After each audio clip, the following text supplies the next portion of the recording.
yes, the school play. The glittering stage, the proud parents, the drama. And in my case, the utter confusion of being cast without knowing it. One minute I was volunteering to help move props, and the next I was apparently the lead tree. A role, mind you, that involved dialogue, lines, a costume, and an interpretive dance number that I did not authorize. Between Linda's laughter, Daisy's attempt to eat the script, and my desperate search for an exit stage left, it became the most unforgettable performance of my accidental acting career. So grab a cozy blanket and settle in. This is the story of how I became a star completely by mistake. It all began, as most of my life's chaos does, with good intentions and poor handwriting. Linda and I had gone to the Maplewood Community School's annual fundraiser. It was one of those cheerful events with raffle baskets, folding chairs, and children singing songs that all have the same melody but slightly different fruit-themed lyrics. The sign at the front said, "Maplewood Spring Spectacular, volunteers welcome," in bright glitter letters. Volunteers welcome, I told Linda. That's a trap, isn't it? She gave me that wife smile, the one that's both supportive and faintly ominous. It's for the kids, Henry. You'll be fine. Famous last words. Now, I'd promised myself I wouldn't get involved beyond clapping politely and buying enough baked goods to support the school's budget and our sugar cravings. But while Linda chatted with the PTA president, a woman who could organize a lunar landing if asked, I found myself standing near the volunteer table. There it was, a neat stack of forms. The header said, "Spring Play Helpers Needed." I thought, perfect. I can help backstage or set up chairs, something low risk, something that doesn't involve spotlights or scripts. I grabbed a pen and scribbled my name. Unfortunately, I also accidentally checked the wrong box. Instead of stage crew, I'd ticked performance participant. My handwriting, which has been compared to a spider on roller skates, sealed my fate. A cheerful teacher named Ms. Blake smiled at me from behind the table. "Oh, wonderful. We're so short on adults for this year's play." "Adults?" I said weakly. "I thought this was a school play." "Oh, it is," she said. "But we have a few grown-up roles. You'll be perfect." Before I could protest, she added my name to the list with the efficiency of someone who's closed every escape hatch. Linda returned a minute later, holding a raffle ticket and a suspiciously innocent expression.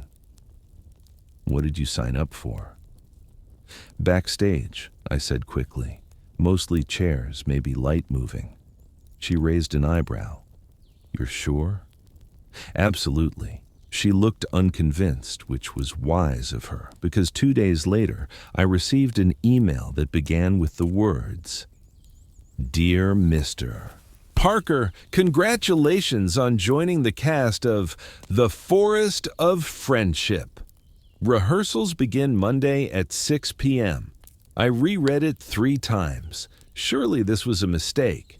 I'd never even been in a play, unless you count that one time I pretended to be asleep to avoid vacuuming." I called Linda into the room. "Honey," I said, "something's happened." She read the email, smiled sweetly, and said, "Oh, this is too good." "Too good?" "Linda, they've cast me in something called The Forest of Friendship." "That sounds emotional." "Or leafy," she said. "What's your part?" "I don't know. It just says, 'We're excited to see your performance.'" "Maybe you're a tree," she said. "A tree? I don't even have the posture for that." She patted my arm. "You'll be great. Just remember to photosynthesize under pressure." Monday evening arrived, and I showed up at the school auditorium wearing what I thought was a suitable outfit for a behind-the-scenes helper. jeans, sneakers, and a face that screamed, "I'm not supposed to be here." The auditorium smelled of crayons, floor polish, and ambition. Children were buzzing around like caffeinated bees, clutching scripts and costume sketches. Ms. Blake, clipboard in hand, spotted me instantly. "Ah, Henry, you made it. We're thrilled to have you." I smiled weakly. "Likewise, though I'm not sure you meant to." She clapped her hands. "Everyone, gather round. Let's welcome our newest cast member." The children cheered. I froze.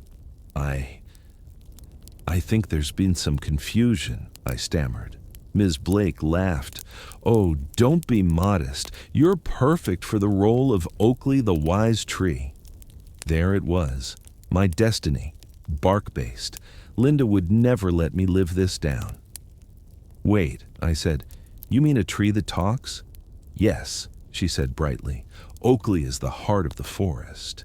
Wise, patient, full of kindness. Think of him as a leafy philosopher." "I'm more of a confused shrub," I said. She didn't hear me. "Your lines are in Act 2. You'll help the children learn about friendship and teamwork." "It's beautiful." I looked around. Several parents were assembling cardboard clouds and glitter mushrooms. One was hot gluing sequins onto what appeared to be a very aggressive-looking squirrel costume. "Ms. Blake," I tried again. "I think there's been a clerical mix-up. I only signed up to—" "Oh, we can talk after rehearsal," she said cheerfully. "Now everyone, let's do a read-through." And that's how I ended up sitting in a circle of enthusiastic 8-year-olds, holding a script that began with the line, "Greetings, little saplings. I am Oakley, guardian of the grove." Linda texted halfway through. "Linda, how's it going, Shakespeare?" Me, "I'm a tree." Linda, "Knew it." Rehearsals were held 3 nights a week. By the end of the first one, I'd learned 3 crucial things. 1. Children are terrifyingly efficient actors. 2. Glitter does not come off skin, ever.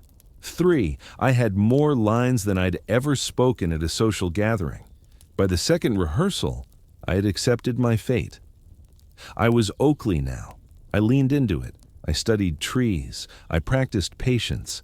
I even tried to hum in a forest-like tone, which, according to Daisy, sounded like a vacuum cleaner in distress.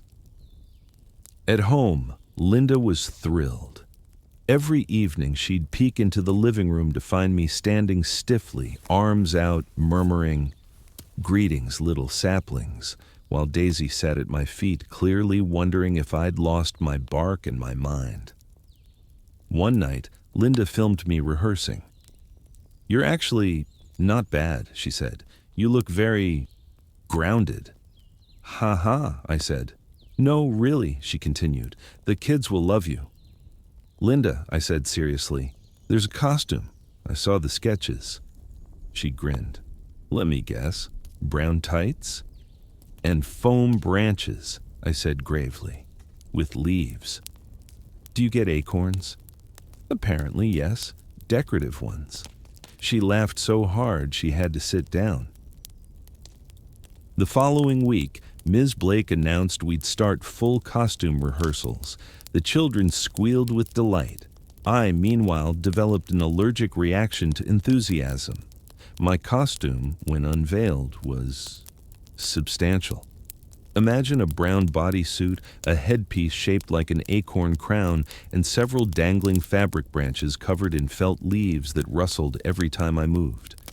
I looked like a caffeinated salad. The kids loved it. "Mr. Parker, you look amazing," shouted one little girl dressed as a chipmunk.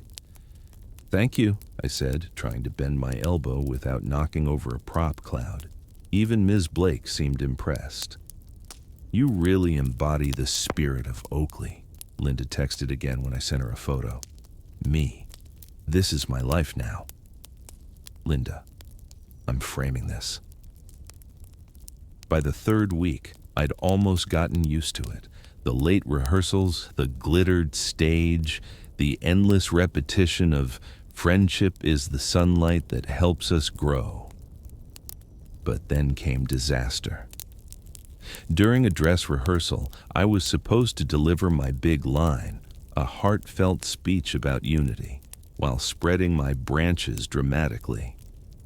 Unfortunately, one of those branches caught on a hanging backdrop of paper birds, which immediately came crashing down onto the chipmunks. Chaos, glitter, tiny screams. Ms. Blake rushed over. "It's okay, everyone. Oakley just brought a little weather." The kids cheered. Somehow, I was now part of the show. Linda, who had stopped by to watch, was crying with laughter in the back row. Later, as we drove home, she said, "You know, I think Mabel and James, those ghostly wardrobe people, would be proud of you. You've become the town's first sentient tree."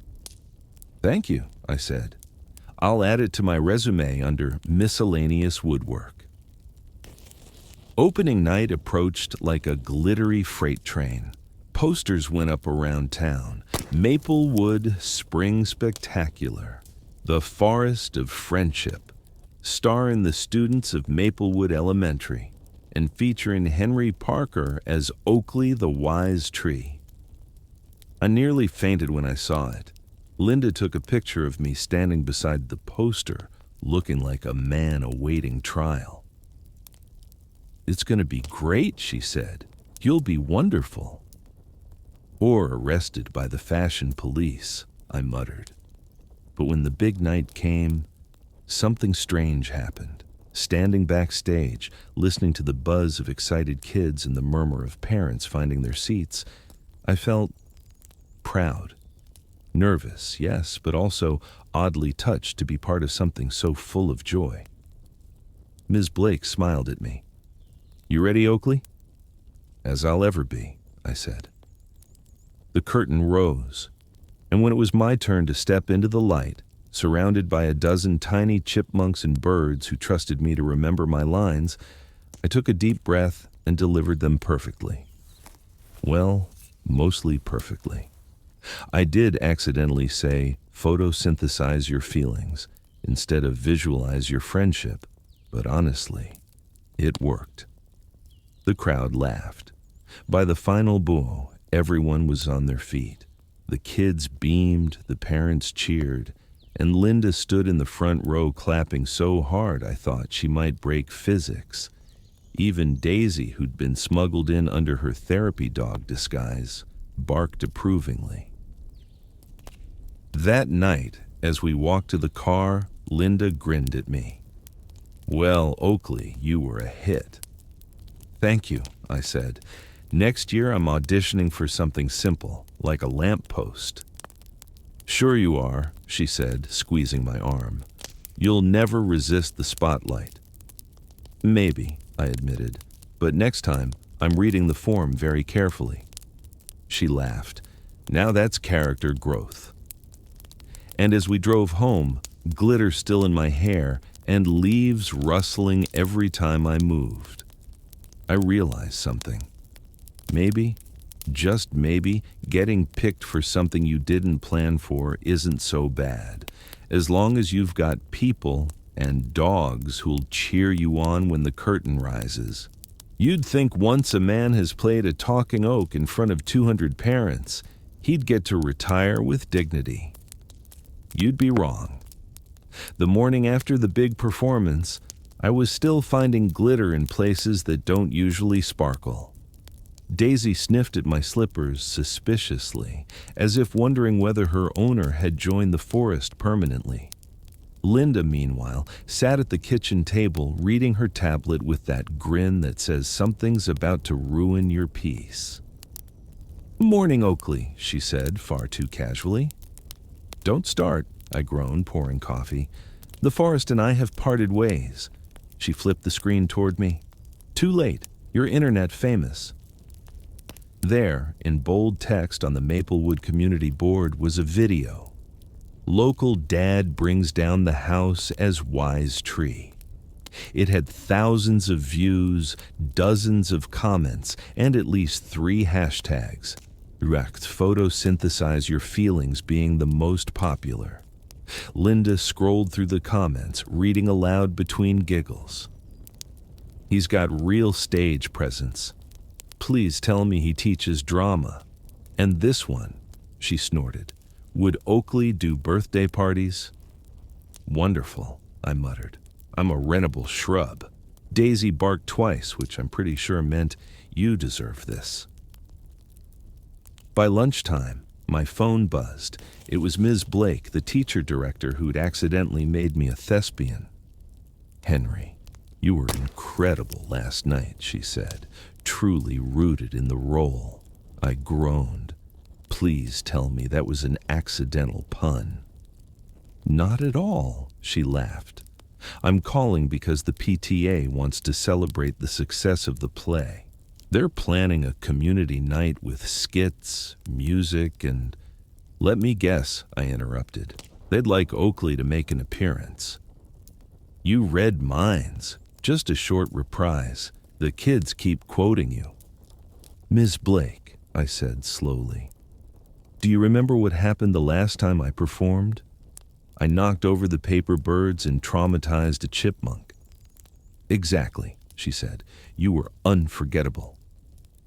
Before I could protest, she added, Oh, and bring Linda and Daisy. The theme is family and friendship. It'll be perfect.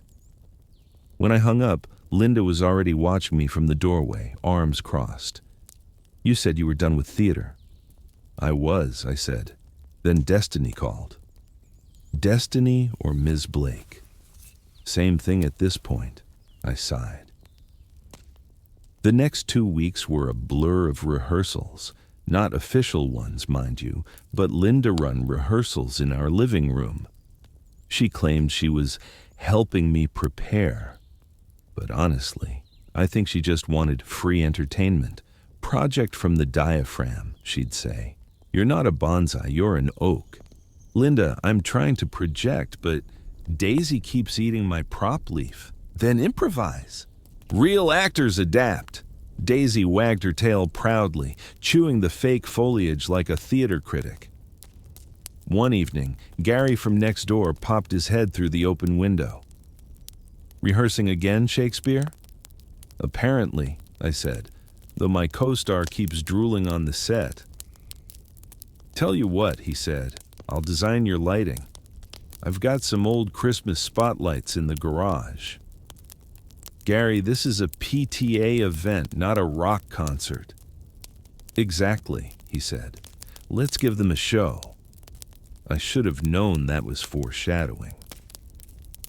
The night of the community event arrived, and our modest school gym had transformed into a carnival of enthusiasm.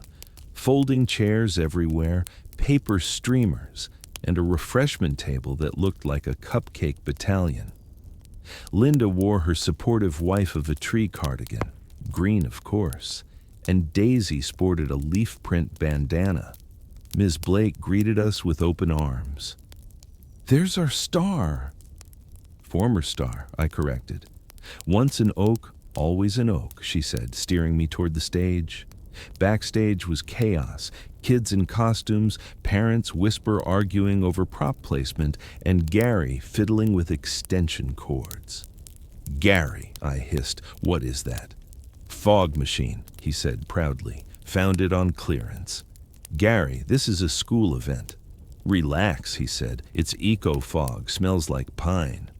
Oh great, I muttered, so now the forest will actually smell foresty. When my moment came, I stepped on stage to polite applause. The children gathered around, grinning up at me. I was supposed to deliver a shortened version of my famous monologue, but Gary, bless his enthusiastic heart, hit the fog machine button too early. A dramatic cloud engulfed us. The crowd gasped. Daisy barked wildly from the front row. Through the mist, I heard a kid whisper, Is this supposed to happen? I coughed. Fear not, little saplings. Oakley just exudes atmosphere. The audience laughed, thank goodness. Linda was doubled over in the front row, clutching her camera like she might drop it. I soldiered on. "Friends," I declaimed, waving my papier-mâché branch, "remember, the forest thrives when we grow together." Cue applause, and more fog, so much fog. By the time I bowed, I looked like a mythological creature emerging from a woodland rave. Afterward, Ms. Blake hugged me. Perfection! The crowd adored it. Linda added between giggles, "You're now legally part of the PTA." I blanched. "What?" "No, I didn't sign anything." She handed me a form. "You did when you volunteered for the play. It doubles as a membership application." "Linda," I whispered, "they've trapped me in a bureaucracy of bake sales." "Welcome to parenthood," she said. "Bonne fête." And so began the next chapter of my accidental stardom, the PTA era. I was suddenly invited to meetings, cast as master of ceremonies for school assemblies, and asked to mentor shy kids in public speaking. Linda found the whole thing delightful. "Look at you," she teased. "Local celebrity, community leader, role model." "Role model?" "Linda, yesterday I reheated spaghetti in a mug because the plates were dirty." "Authentic and relatable," she said. "The people love that." Even Daisy benefited. She became the unofficial school mascot. Every time we visited, children showered her with treats. She developed a fan club and, according to rumor, her own hashtag, Daisy the Drama Dog. But fame, even the PTA variety, comes with consequences. One evening, I was at the hardware store buying light bulbs when a stranger approached me. "Excuse me," she said shyly. "Are you Oakley?" I froze. "In a former life, yes," she beamed. "My daughter still quotes your line every morning before school. Photosynthesize your feelings. It's so motivational." "Glad to help," I said weakly. By the time I reached checkout, the cashier had drawn a tiny leaf doodle on my receipt for luck. Linda thought it was hilarious. "See? You're spreading joy." "I'm spreading pollen," I said, "and I'm allergic to both attention and trees." The chaos reached its peak when Ms. Blake called again. "Henry, exciting news. The District Art Council is hosting a spring showcase, and they'd love a short opening act from Maplewood." "Oh no," I said. "You're not—" "They specifically requested Oakley." "Ms. Blake," I pleaded, "my tree career has blossomed and withered. Let me rest in mulch." "They'll pay for gas mileage." "Gas mileage," I repeated, tempted. Linda shouted from the kitchen, "Do it, we need new throw pillows." And just like that, I was booked again. Rehearsals for the showcase were surprisingly fun. This time, Ms. Blake gave me a co-star, a fifth grader named Toby, playing Sprig, a baby sapling who learns courage from the great Oakley. Toby took it very seriously. He even asked if we should rehearse our handshake scene in character. "Sure," I said. "Just don't call me Dad Tree in public." He nodded solemnly. "Understood, Mr. Tree." Linda filmed our practice in the backyard while Daisy supervised. At one point, Toby forgot his line, and I ad-libbed. "Even mighty oaks forget sometimes." The kid laughed so hard, he snorted juice through his nose. It was, weirdly, one of the nicest moments I'd had in years. The showcase night came quickly. The auditorium lights, the buzz of the crowd, the smell of apar, and fresh paint. All of it felt familiar now. I wasn't terrified anymore, just mildly sparkly from residual glitter. Toby nailed his lines.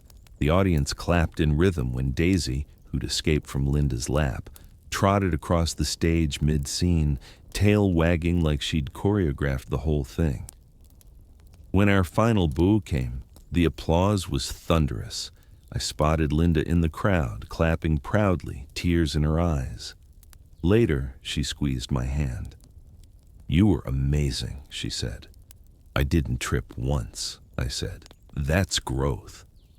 You could say you've really branched out," I groaned. "You've been saving that one, haven't you?" "Since Act 1, she said, laughing.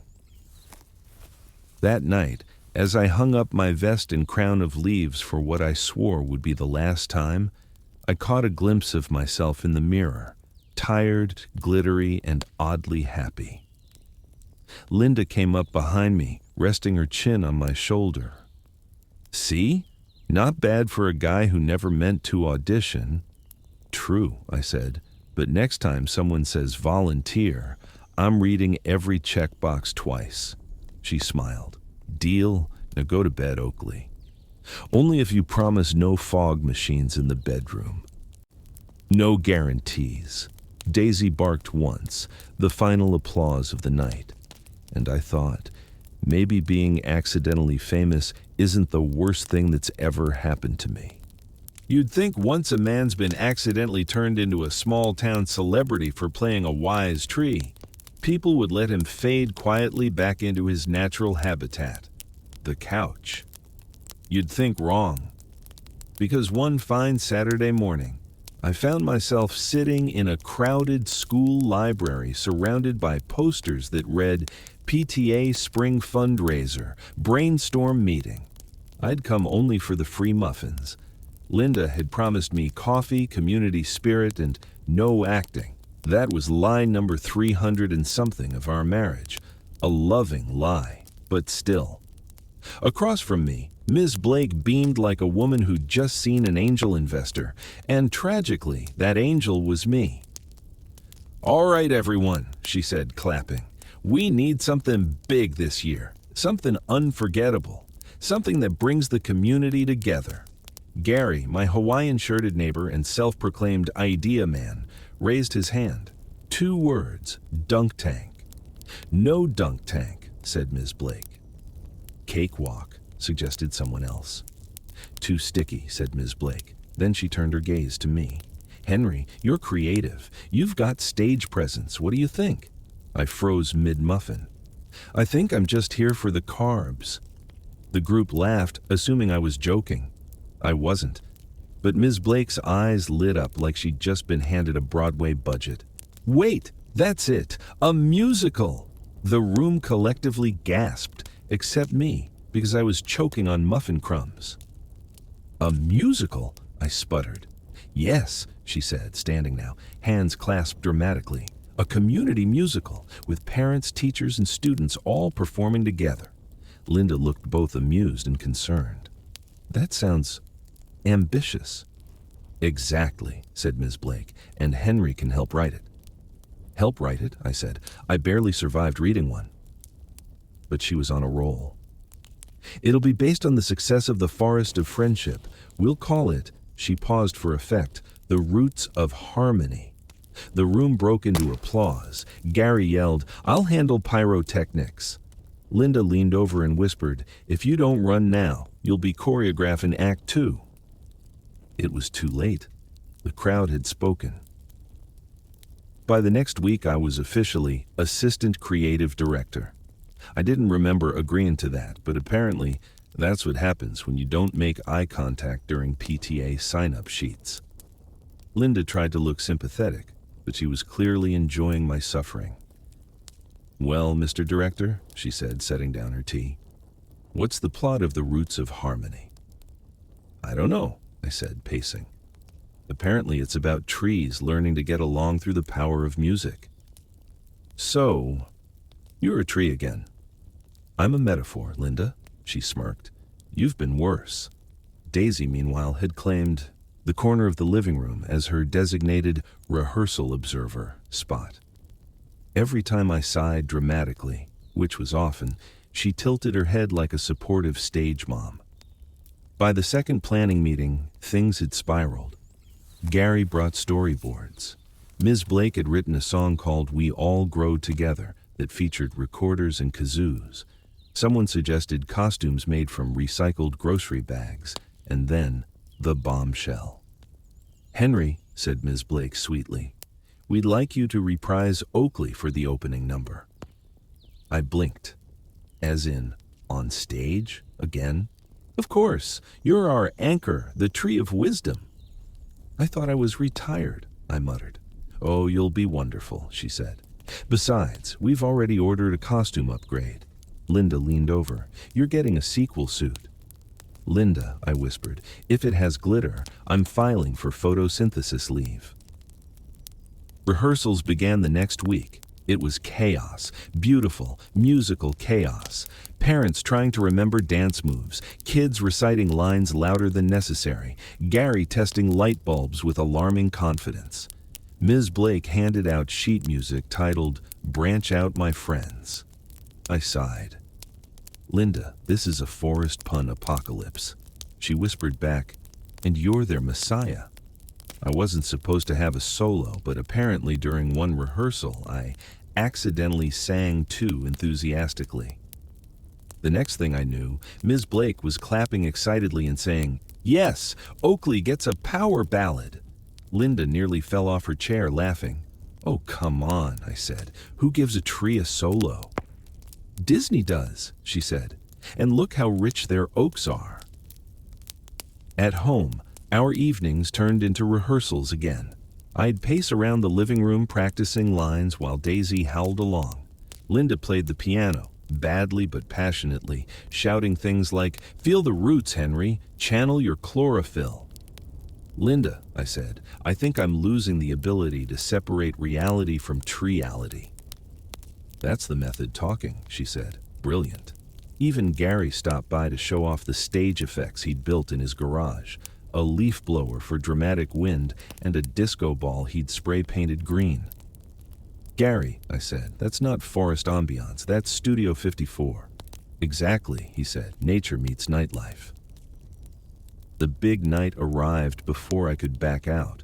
The school auditorium was packed, even more than the first play. Local news cameras were there. Someone was selling Team Oakley buttons in the lobby. Linda adjusted my upgraded costume, now with sturdier branches and what she called emotional bark texture. "How do I look?" I asked nervously. "Like an overachieving salad," she said, affectionately. Ms. Blake rushed backstage. 5 minutes, everyone. And remember, we grow in harmony." "Do we get hazard pay if Gary's fog machine catches fire?" I whispered to Linda. "Not unless you sprout a hose," she said.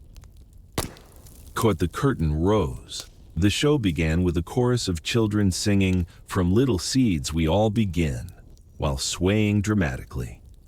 Then came my turn. I stepped forward, spotlights shining, audience expectant. "Greetings, friends," I boomed, channeling all my previous tree wisdom. "I am Oakley, back from the forest to remind you that unity is our sunlight." Applause, actual cheers. Then the music swelled. My solo. The lyrics were absurdly inspirational. "Though storms may shake our branches, together we still stand, with roots that hold forever across this leafy land." Halfway through, Daisy, who had been sitting with Linda, barked on cue. The audience loved it. She'd accidentally become my backup singer. I just rolled with it, reaching down dramatically as if we'd rehearsed it. "Sing it, Daisy," I cried. The crowd erupted. After the show, the PTA declared it their most successful fundraiser ever. The audience gave us a standing ovation. Even the mayor sent a note saying, "You've made Maplewood proud and possibly more eco-conscious." Backstage, Linda hugged me. "See? You were wonderful." "I forgot half the words," I said. "Nobody noticed. You looked confident." "I'm 90% bark and panic," I said. Gary appeared holding 2 cupcakes and a fog machine remote.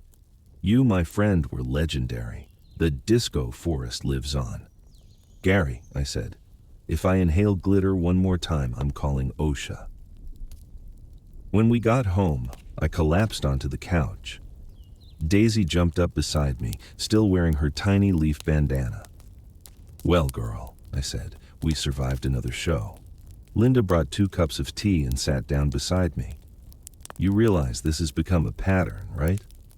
"What do you mean?" "Every time you say, 'I'm not doing that again,' the universe hears. 'Please schedule another rehearsal.'" I groaned. "Then I'll never speak again." She smiled. "Don't worry. At least you didn't set anything on fire this time." "That's our bar now?" "Pretty much." I took a sip of tea and looked around the quiet living room, the leaf props leaning in the corner, Daisy snoring softly, Linda flipping through the program with a fond smile. "You know," I said, "as exhausting as it wasn't terrible." She looked up.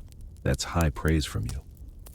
"I mean, it was chaos, sure," I continued, "but it made people laugh. The kids loved it. And maybe I did too." Linda leaned over, resting her head on my shoulder.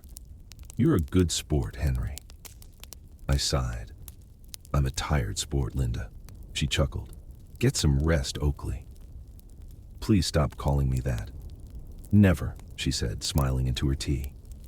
And as the rain tapped softly against the window, I realized the most ridiculous thing of all. Somewhere along the way, I'd started to enjoy being part of this little forest of friendly chaos. Maybe, just maybe, I'd even do it again. After a nap, and possibly an exorcism of the glitter. You know that feeling when life should finally calm down, but instead it leans in and whispers, "One more thing." That's how I felt 2 days after the Roots of Harmony, when I got a phone call from a man who introduced himself as DJ Chad from Maple FM. "Henry Parker," he said in a voice that sounded permanently caffeinated. "The man, the myth, the tree." I blinked. "The what?" "The tree," he said again, laughing like I should be flattered. "You're Oakley, right? The wise talking tree who made half the town cry happy tears at the PTA fundraiser." I sighed. "That's me. The reluctant woodland icon." "Beautiful," said DJ Chad.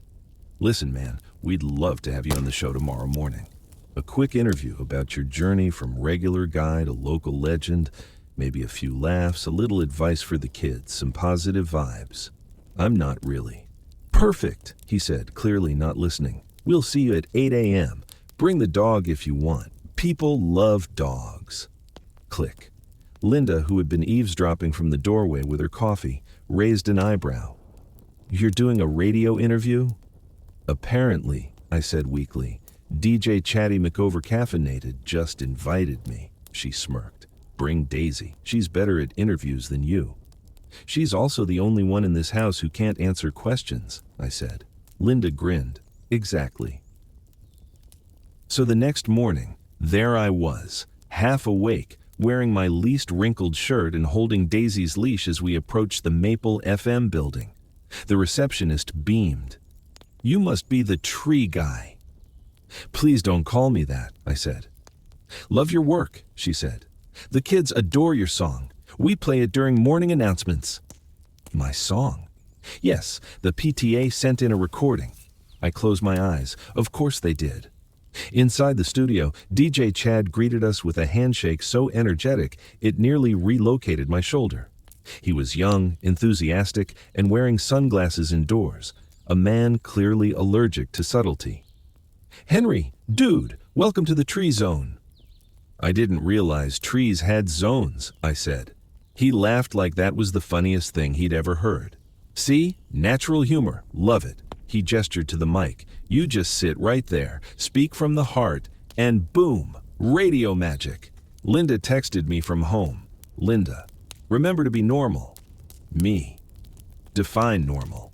Linda, don't sing, don't confess crimes, don't photosynthesize. Good advice in hindsight. The show began with loud intro music, something involving pan flutes and synth drums. Then Chad's voice boomed, "Good morning, Maplewood. You're listening to Chattin' with Chad." Today, we've got a local legend in the studio, Henry Parker, aka Oakley the Wise Tree. He pointed at me, dramatically, and I had no choice but to wave at the microphone. Hi there, I said. Happy to branch out? The producer groaned quietly behind the glass. Chad laughed like I'd just delivered a stand-up routine. "Huh? See, folks, he's got bark and bite. So Henry, tell us, how did you end up as Maplewood's favorite tree?" I sighed. It was an accident, honestly. I checked the wrong box on a volunteer form. Chad gasped theatrically. "A destiny checkbox story. I love it. And now you're inspiring kids everywhere." "I think they're just inspired to avoid paperwork," I said. He howled with laughter again. Classic Oakley humor. "So tell me, what's next for you? The big screen? Maybe a podcast? Between two trees?" "Honestly," I said, "I was hoping for an early bedtime." At this, even the producer laughed. Then Chad made the fatal mistake of inviting Daisy onto the mic. "And this must be your canine co-star. Tell us about Daisy," I smiled proudly. "She's my loyal companion, emotional support system, and occasional scene stealer." Daisy barked once into the microphone, perfectly timed, crisp, and clear. The sound engineer's eyes lit up. "She's a natural," Chad laughed. "Hey, maybe we should give her own segment, the Bark Report." And right then, because fate has a sense of humor, Daisy decided to sneeze violently into the microphone. The entire room froze. The sneeze echoed through the speakers like an explosion of fluff and chaos. Then Chad lost it. "Oh, that's gold, pure gold. Maplewood's most famous dog sneezes on live radio," I sighed. "Her publicist will be thrilled." After 10 more minutes of what could only be described as chaotic friendliness, the interview ended. Chad thanked me profusely, asked if I'd come back for their autumn arbor celebration, and gifted Daisy a station-branded tennis ball. As I left, the receptionist waved. "Love the sneeze. It's going viral already." "What?" I asked, horrified. "Oh yeah, we're streaming on social media. #BlessYouDaisy is trending." I groaned all the way to the car. By the time we got home, Linda was waiting at the door holding her phone, tears of laughter streaming down her face. "Don't tell me," I said. "Oh, I'm telling you," she said between giggles. "The clip already has 20,000 views. You're not even the star anymore. Daisy is." Daisy wagged her tail proudly. "She sneezed on my career," I muttered. That night, over dinner, the phone rang again. This time, it was the Maplewood Chamber of Commerce. "Mr. Parker," said a cheerful voice, "we'd like to invite you and your dog to be grand marshals at our annual Maple Festival parade." I nearly dropped my fork. "Grand marshals?" "Yes. You'll ride in the lead car, maybe wave a branch or two. The kids love you." Linda covered her mouth, trying not to laugh. "He'd be honored." "Linda," I hissed, "this is how cults start." But the woman continued. "We've even arranged for a local florist to decorate your float, a whole forest theme." "Of course you have," I muttered. And so, 2 weeks later, I found myself sitting in a convertible covered in fake ivy, waving like royalty while children chanted, "Oakley! Oakley!" Linda stood on the sidewalk filming the entire thing, while Daisy sat beside me wearing a tiny crown of leaves. I leaned over to her. "How did we get here, girl?" She just sneezed again, deliberately, I swear, and the crowd cheered. After the parade, we went home exhausted but weirdly happy. Linda uploaded the video of Daisy sneezing during the interview and at the parade. "She's a natural performer," she said. "You might have to negotiate a contract." "Oh, good," I said. "My dog's more famous than me." Linda grinned. "You're like her manager. Every great artist needs one." "Then I want a raise," I said. Daisy barked once, probably demanding 80% of the treats. Later that night, I flopped onto the couch, utterly spent. Linda sat beside me, scrolling through her phone. You know, the local radio station wants to do a follow-up, a Where Are They Now segment, and the mayor's office wants to plant a tree in your honor. I groaned. Please, no more trees, she laughed softly. You can't escape your destiny, Oakley. I'm moving to the desert, I said. Sure, she said, snuggling close. But admit it, it's kind of nice being Maplewood's favorite tree. I sighed, looking at Daisy asleep at my feet, her crown of leaves askew. Yeah, I said finally. I guess it's not so bad. As long as I don't have to sing again, Linda smiled. I wouldn't make any promises. Linda, no, just kidding, she said. Then, after a pause, mostly. As the clock ticked softly and the house grew quiet, I thought about how absurdly lucky I was. Somehow, a single check mark on a form had led to all this: laughter, friendship, community, and a dog with her own fan club. I smiled to myself. Maybe it's true what they say, I murmured. Sometimes you have to get lost in the forest to find your roots. Linda rolled over sleepily. Are you narrating again? Sorry, I whispered. Force of habit. She yawned. Good night, Oakley. Good night, Director Linda. Daisy snored softly between us, one final sneeze, signaling the end of another ridiculous adventure. And somewhere out there, I'm pretty sure. The radio replayed my interview, proof that even the most reluctant of trees can grow into something wonderful, if slightly allergic. It all started with a coupon, a simple, innocent 15% off your next purchase coupon from Maplewood Garden and Supply. I'd barely finished reading it when the phone rang. Mr. Parker, said a cheery voice, this is Brenda from Maplewood Garden Center. How are you today? Terrified, I said automatically. Why? She laughed. Oh, don't worry, it's nothing bad. We just loved your performance as Oakley. Everyone did. The whole town's talking about it. So we thought, who better to star in our spring commercial? I froze mid-sip of coffee. Star? Like, in front of a camera? Exactly, she said. You'd be perfect for our Grow with Maplewood campaign, you and your adorable dog, Daisy. I glanced down. Daisy was chewing the coupon. I think she's busy, I said. Please, Mr. Parker, Brenda said. It's just a 30-second spot. You'll say a few lines, maybe hold a potted plant, smile into the camera, nothing too dramatic. That's what they said before I became a talking oak, I muttered. Linda, who had been pretending not to eavesdrop, raised an eyebrow. Who's that? Apparently my agent now, I said. She grinned. A commercial? Henry, that's hilarious. You have to do it. No, I don't, I said firmly. Yes, you do, she said, already typing on her phone. I'm texting Brenda back to confirm. Linda, she smirked, you'll thank me when we get the free plants. 2 days later, I found myself standing in the middle of Maplewood Garden Center, surrounded by begonias, ferns, and a suspiciously professional-looking camera crew. Brenda, a woman who radiated relentless positivity, clasped her hands. We're so excited to have you, the town's favorite tree and his sidekick Daisy. Perfect branding.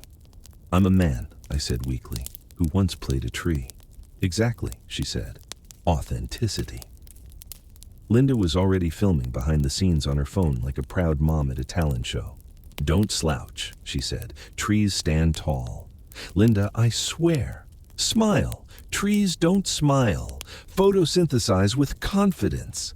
Stop coaching me, Brenda interrupted, waving a clipboard. Okay, everyone, let's run through the script. She handed me a laminated card that read, Hi, I'm Henry Parker. You may know me as Oakley the Wise Tree. Here at Maplewood Garden and Supply, we believe growth starts with the right roots. So come on down and let's grow together. I blinked. I sound like I'm selling friendship fertilizer. Exactly, said Brenda. Warm, wholesome, very you. And we started filming. Take one began smoothly enough until Daisy decided the fern beside me looked delicious. Cut, yelled the director. The dog's eating the fighter too. Product! Linda snorted from behind her phone. Method acting. Take two went better until I forgot my line halfway through and ad-libbed. Come on down and, plant something emotional, Brenda gasped. That's oddly profound. Or just confusing, said the cameraman. Take three was the disaster to end all disasters. Just as I reached the line, let's grow together, Gary wandered into frame wearing gardening gloves and waving a hose. Henry, he shouted, you're famous again. Cut, screamed the director. Oh hey, Gary said cheerfully, is this live? Brenda's smile twitched. Sir, could you please step out of the shot? Gary nodded. Sure thing, just watering the community. And then he turned on the hose, directly at me. A stream of cold water blasted my shirt, my pants, and Daisy, who leapt straight into a display of tulips. The camera kept rolling. Brenda screamed. Linda laughed so hard, she dropped her phone. Looks like we're really growing together, I said flatly, dripping onto the mulch. After a towel, a lecture, and a bribe to the camera crew involving donuts, we finally managed to finish filming. Brenda clapped her hands. That was fantastic. So natural. Because it was accidental, I said. Linda wiped tears of laughter from her eyes. Henry, you're comedy gold. That hose moment, iconic. I nearly drowned in begonias. Art demands sacrifice, she said solemnly. A week later, the commercial aired during local news hour. Linda and I sat on the couch with popcorn, Daisy curled between us. Ready? She said, grinning. No, I said. The screen faded from black to a cheerful jingle, grow with Maplewood where every seed has a story. Then, there I was, standing in the garden center, smiling awkwardly, holding a potted fern like it was a newborn. Hi, I'm Henry Parker. You may know me as Oakley the Wise Tree. Cut to Daisy sniffing a flower in slow motion. Here at Maplewood Garden and Supply, we believe growth starts with the right roots. Cue Gary waving the hose, shouting, "You're famous again." And then, splash. Me, soaked, saying flatly, "Looks like we're really growing together." The commercial ended with the jingle again, and the Maplewood logo. Linda had tears running down her face. It's perfect. They used the blooper? They used everything. Daisy barked once at the TV, possibly in recognition or protest. The next day, everyone in town had seen it. At the coffee shop, the barista grinned. "Hey, you're the garden guy." At the grocery store, the cashier whispered, "Love the hose bit." Even Hank the mailman handed me a letter and said, "Congrats on your horticultural debut, superstar." Gary, of course, was ecstatic. "We're famous, Henry, the Maplewood Men of Moisture." "Please never say that again," I said. "Too late," he said. "I printed shirts." He handed me one. Across the front, in big green letters, it said, "Grow with Maplewood," and Henry got hosed. Linda immediately wore hers to bed. Brenda called a few days later.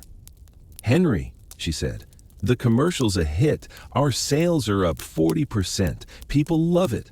I blinked. "They love me being attacked by a hose?" "They say it's authentic, relatable. You made gardening feel fun." Linda high-fived me. "See? You're a trendsetter." I sighed.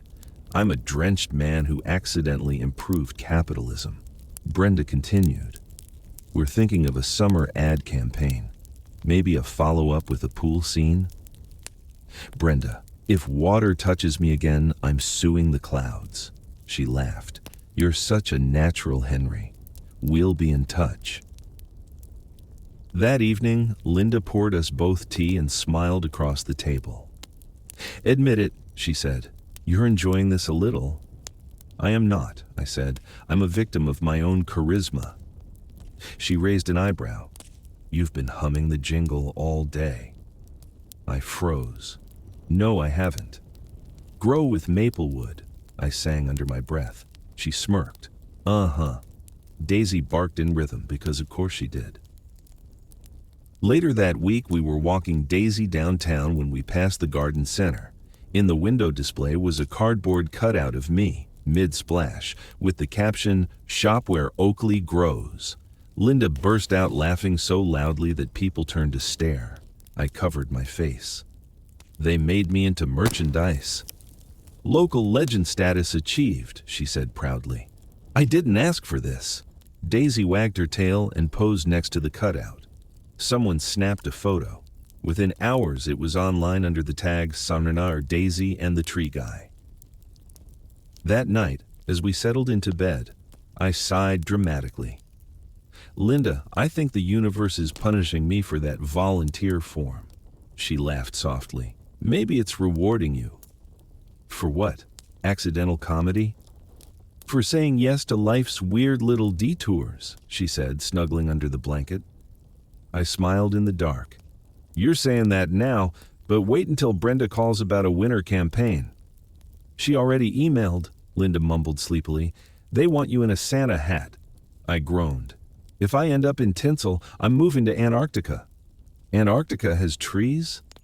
"No, and that's the point," she chuckled, half asleep. "Good night, superstar." "Good night, Mrs. Superstar."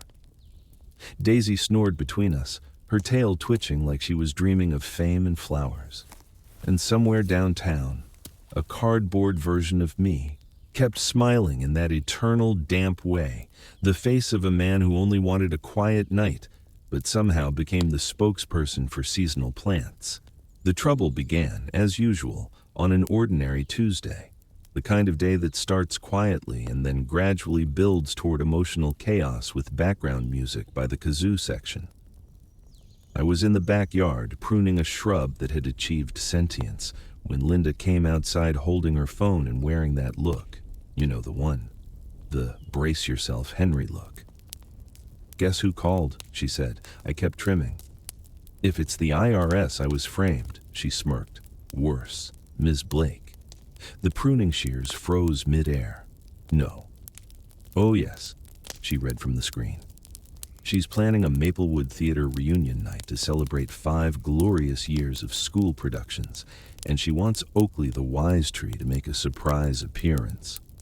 "I can't," I said. "I'm retired. Again, I've retired more times than Michael Jordan." "She says the kids from the original cast are all coming back, even little Toby Sprigg." "Sprig's a teenager now," I said. "He probably listens to dramatic music and rolls his eyes at sunlight." Linda laughed. "She's also inviting parents who helped shape the magic."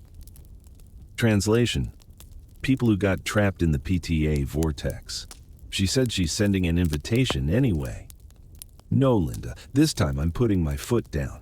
There will be no more spotlights, costumes, or audience participation." She patted my arm. "Of course not." That, of course, had more mischief packed into it than Daisy's toy basket.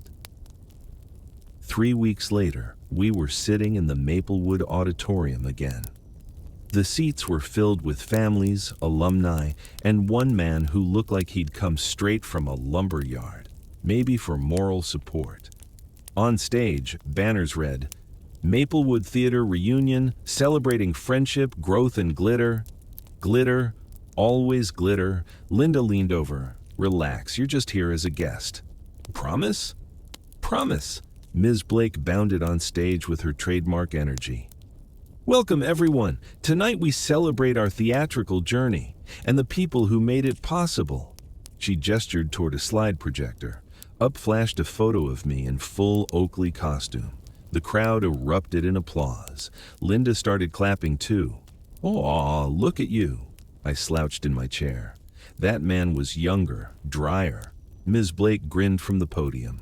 And now, a special live tribute from our favorite alumni cast members and a very special guest. My stomach dropped. "Linda," I whispered, "define special guest." She smiled sweetly. "Surprise." Before I could escape, 2 students appeared beside me like cheerful bodyguards. "Mr. Parker, Ms. Blake said you're up." "I'm up for what?" I said, horrified. "The reunion performance." They each grabbed one of my arms. I was too polite to fight teenagers in public, so I went quietly. like a man being escorted to his destiny or possibly to detention. Backstage, Ms. Blake beamed. "Henry, I knew you wouldn't miss it. We rewrote a short version of The Forest of Friendship.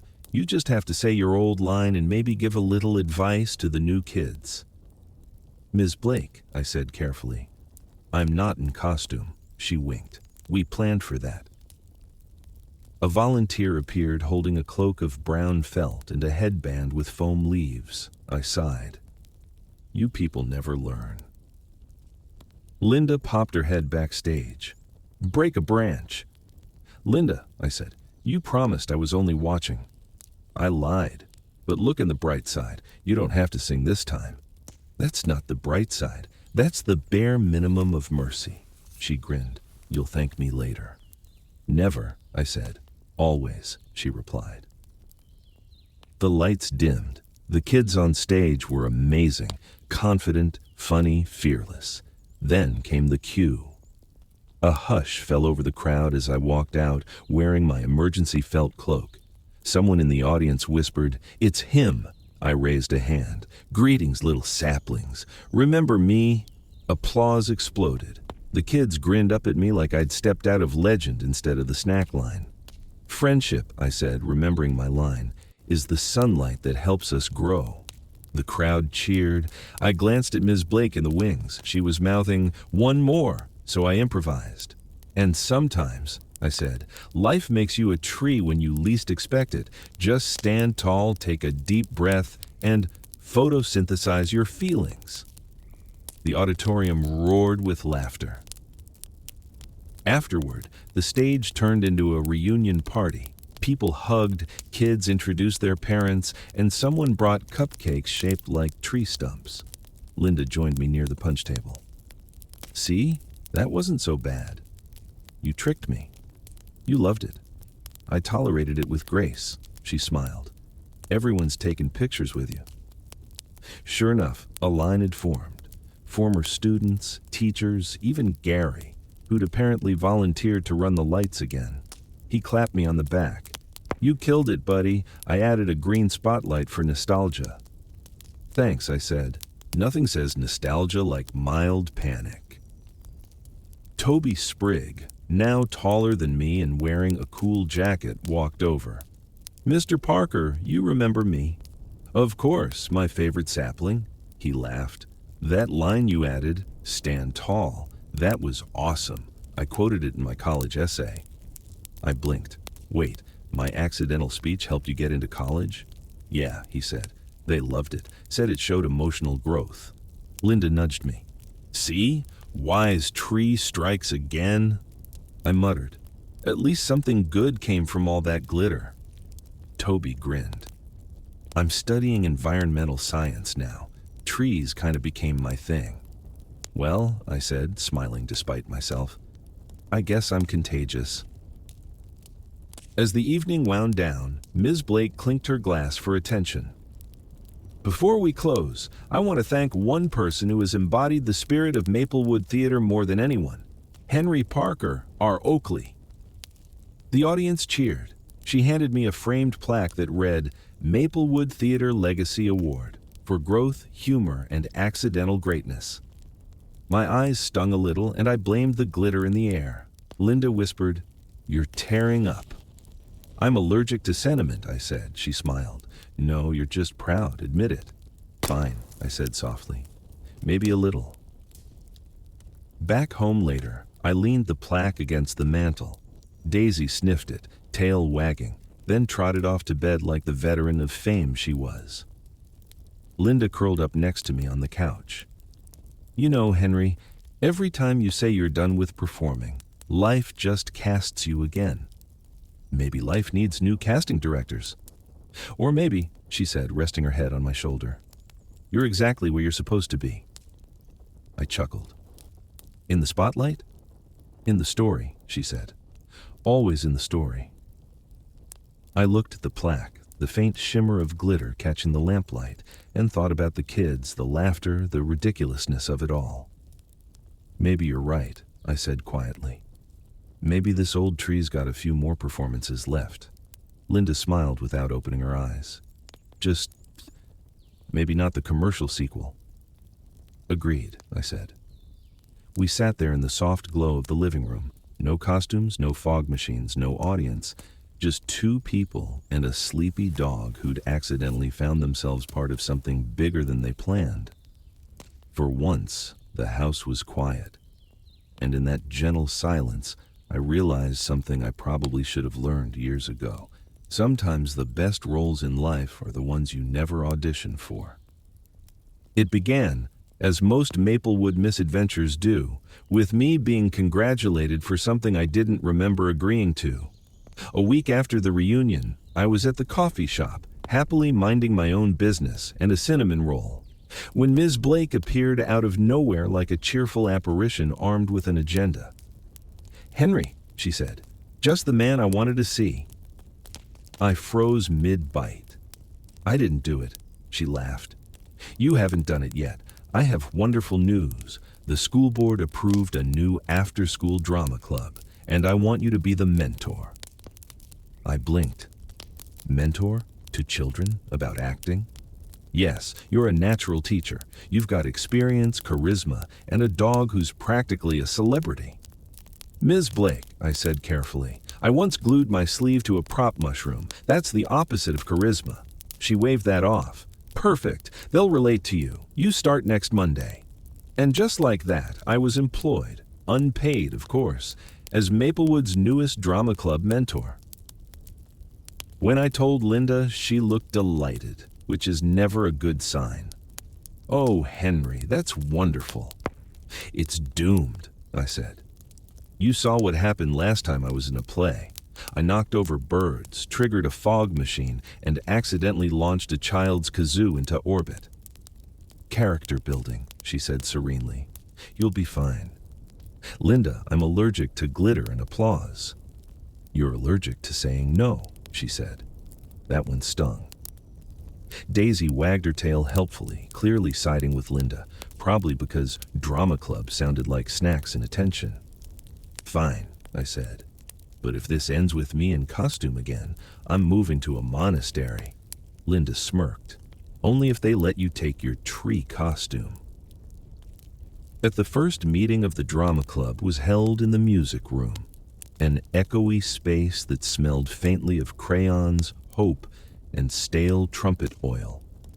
There were 12 kids, 3 cardboard backdrops, and 1 piano that hadn't been tuned since the Clinton administration. Ms. Blake handed me a clipboard and smiled. "You'll do great. Just teach them teamwork and stage confidence." Then she left. Linda, who had come along as my assistant, whispered, "You've got this." I looked at the eager faces staring up at me. "Hi everyone, I'm Mr. Parker. You might know me as Tree Guy," they shouted in unison. I sighed. "Yes, that's me." A boy in the back raised his hand. "Is your dog coming?" Daisy barked from the hallway like a tiny agent demanding a better contract. We started simple, warm-ups, line readings, and pretending to be raindrops, which went surprisingly well until Gary showed up mid-session with a ladder and yelled, "Stage inspection!" Linda took over choreography. "Okay, everyone, we're doing a modern version of the Forest of Friendship." I froze. "Modern?" she nodded. "It's time to update Oakley for a new generation." "What does that even mean?" I asked. "It means," she said, "Oakley gets a hat." "Oh no," she smiled sweetly. "And a rap verse." "Absolutely not. Come on, Henry, you have to stay relevant." "Linda, I'm already going viral once a month accidentally. That's enough relevance." Over the next few weeks, things got unexpectedly fun. The kids were clever and creative, rewriting lines, building props out of pizza boxes, and composing a surprisingly catchy friendship song that involved beatboxing and kazoo solos. Even Daisy had a part. Whenever someone forgot a line, she'd bark twice, which became the official line alert.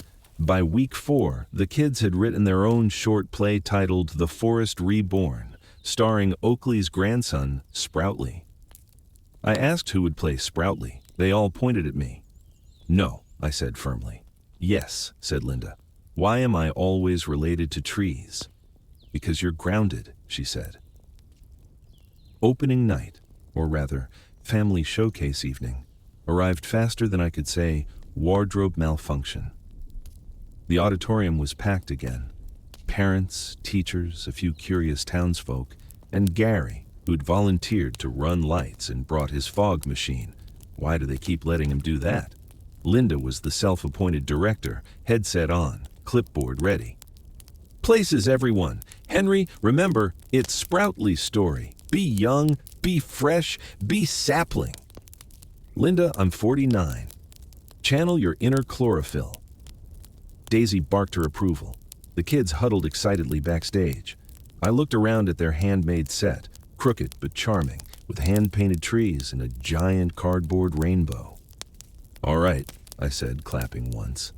Let's do this. Remember, theater isn't about perfection, it's about heart. One of the kids whispered, and snacks after. Exactly. The lights dimmed. The play began. The kids were incredible, confident, funny, full of energy.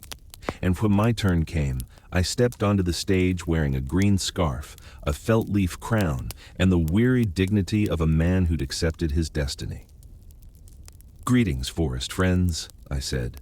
I am Sproutly, grandson of Oakley the Wise Tree. The audience awed.